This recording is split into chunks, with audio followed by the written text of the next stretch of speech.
And so the heavens and the earth were completed, and all their heavenly lights. By the seventh day God completed his work which he had done, and he rested on the seventh day from all his work which he had done. Then God blessed the seventh day and sanctified it, because on it he rested from all his work which God had created and made. The creation of man and woman.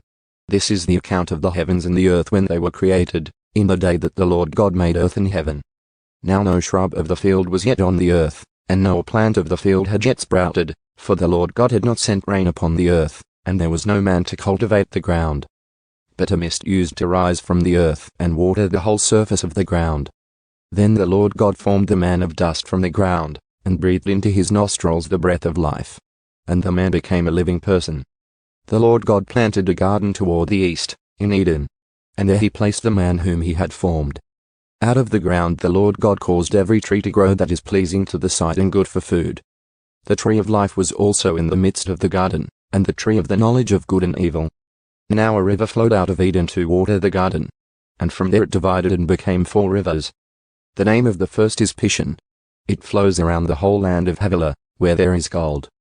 The gold of that land is good. The bdellium and the onyx stone are there as well.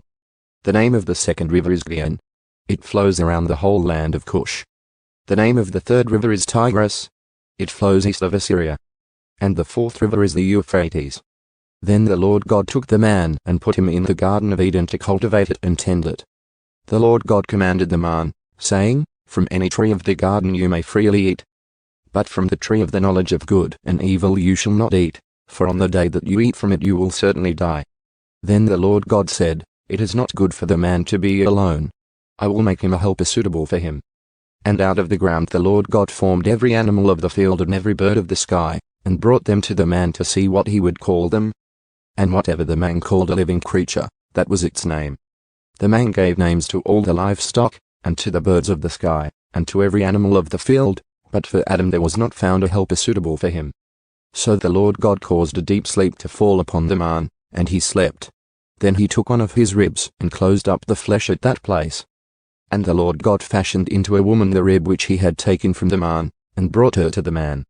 Then the man said, At last this is bone of my bones, and flesh of my flesh. She shall be called woman, because she was taken out of man. For this reason a man shall leave his father and his mother, and be joined to his wife. And they shall become one flesh.